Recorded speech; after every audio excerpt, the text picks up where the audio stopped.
गांव में एक गरीब आदमी रहता था जिसका नाम रघु था। रघु मेहनती और ईमानदार था, लेकिन गरीबी उसकी नियति बन चुकी थी। उसकी एक छोटी सी झोपड़ी थी और उसकी पत्नी गीता और 2 बच्चे थे।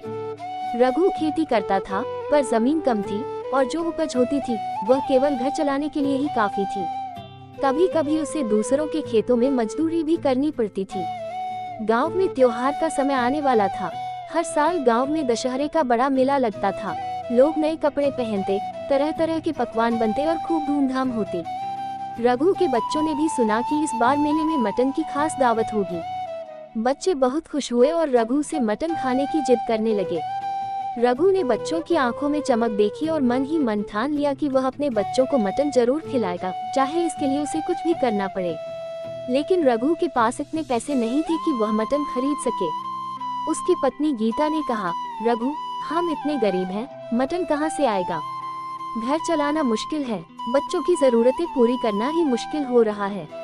रघु ने पत्नी को समझाते हुए कहा, मैं जानता हूँ कि हम गरीब हैं, लेकिन बच्चों की खुशी के लिए मैं कुछ भी करूँगा। इस बार दशहरे के मेले में वे मटन जरूर खाएंगे। रघु ने अगले दिन से ही मेहनत और बढ़ा दी। वह दिन रात दूसरों के खेतों में काम करने लगा। कई दिनों तक उसने मेहनत की और जो भी पैसा कमा पाया उसे मटन खरीदने के लिए जमा करता गया। गीता ने भी उसकी मदद की। उसने घर के छोटे मोटे काम करके कुछ पैसे जमा किए। आखिरकार दशहरा का दिन आ गया। गांव में हर तरफ खुशी का माहौल था। रंग बिरंगी रोशनी, मिठाइयों की खुशबू और हंसी मजाक से गांव गूंज उठा। मेले में सब लोग नए कपड़े पहन कर जा रहे थे, लेकिन रघु और उसके परिवार के पास नए कपड़े नहीं थे। बावजूद इसके रघु और गीता ने अपने बच्चों के चेहरे पर मुस्कान देखकर संतोष किया।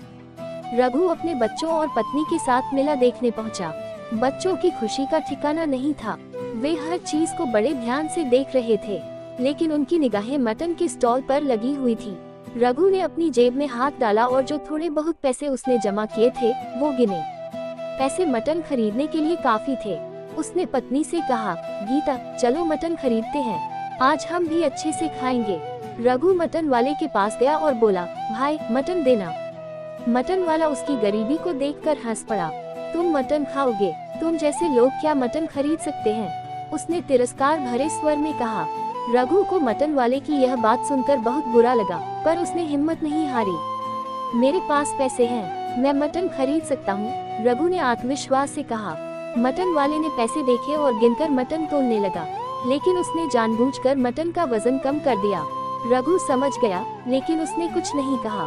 उसे पता था कि अगर वह विरोध करेगा तो उसकी ईमानदारी पर सवाल उठ सकते हैं और उसके बच्चों की खुशी भी छिन सकती है। उसने मटन लिया और चुपचाप घर की ओर चल दिया। घर आकर गीता ने मटन बनाया। पूरा घर खुशबू से महक उठा। बच्चे बहुत खुश थे। उन्होंने अपनी माँ को घेर लिया। माँ, कब मिलेगा मटन? हम इंतजार नहीं कर सकते। गीता ने प्रेम से बच्चों को मटन परोसा। बच्चे खुश होकर मटन खाने लगे। उनके चेहरे की मुस्कान देखकर रघु को संतोष हुआ। उसने सोचा, भले ही मटन कम मिला, लेकिन बच्चों की खुशी के आगे ये कमी कोई मायने नहीं रखती। रघु और गीता ने खुद थोड़ा सा ही मटन खाया ताकि बच्चों के लिए ज्यादा बच सके। उस रात रघु और गीता ने भूखे पेट सोने का फैसला किया, लेकिन बच्चों के पेट भरे हुए और चेहरे पर संतोष देखकर उन्हें अपने भूख की परवाह नहीं रही। कुछ दिन बीते। एक दिन गाँव में एक बड़ी घटना घटी। मटन वाले की दुकान पर अचानक आग लग गई और सारा मटन जल गया। गांव के लोग आग बुझाने दौड़े, लेकिन तब तक बहुत नुकसान हो चुका था। मटन वाला बहुत परेशान हो गया। उसकी रोजी रोटी पर संकट आ गया। जब रघु ने ये खबर सुनी तो वह भी आग बुझाने वालों में शामिल हो गया।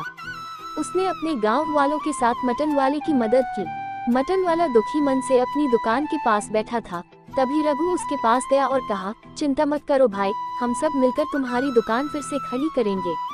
मटन वाले को रघु की बात सुनकर आश्चर्य हुआ। उसने सोचा, ये वही गरीब आदमी है जिसे मैंने कुछ दिन पहले अपमानित किया था। आज यह मेरी मदद करने आया है। उसकी आंखों में पश्चाताप के आंसू थे। उसने रघु से माफी मांगी। भाई, मैं बहुत बड़ा गलती कर बैठा था।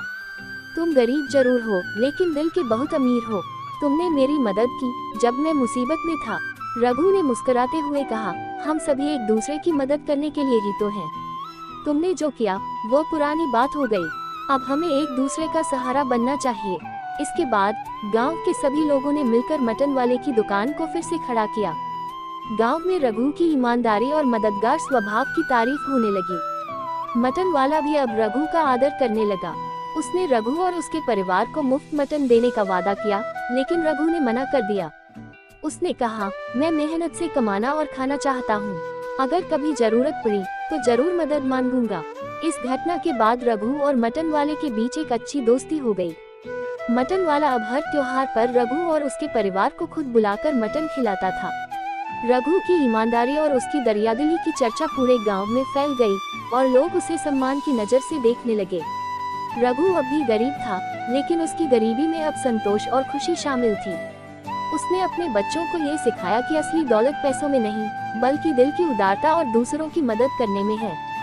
इस तरह रघु की यह कहानी उस सच्चाई का प्रतीक बन गई कि इंसान की असली दौलत उसकी मेहनत, ईमानदारी और दूसरों के प्रति सहानुभूति में होती है। चाहे इंसान कितना भी गरीब क्यों न हो, उसका दिल अगर बड़ा हो तो वह हर मुश्किल का सामना कर सकता है और दूसरों की जिंदगी में खुशियां बांट सकता है। गांव के लोग अब जब भी दशहरे का मेला आता तो रघु और उसके परिवार को मटन खिलाने के लिए मटन वाले के पास जाते और रघु की दरियादिली की मिसाल देते। रघु की यह कहानी गांव के बच्चों के बीच हमेशा के लिए एक प्रेरणा बन गई।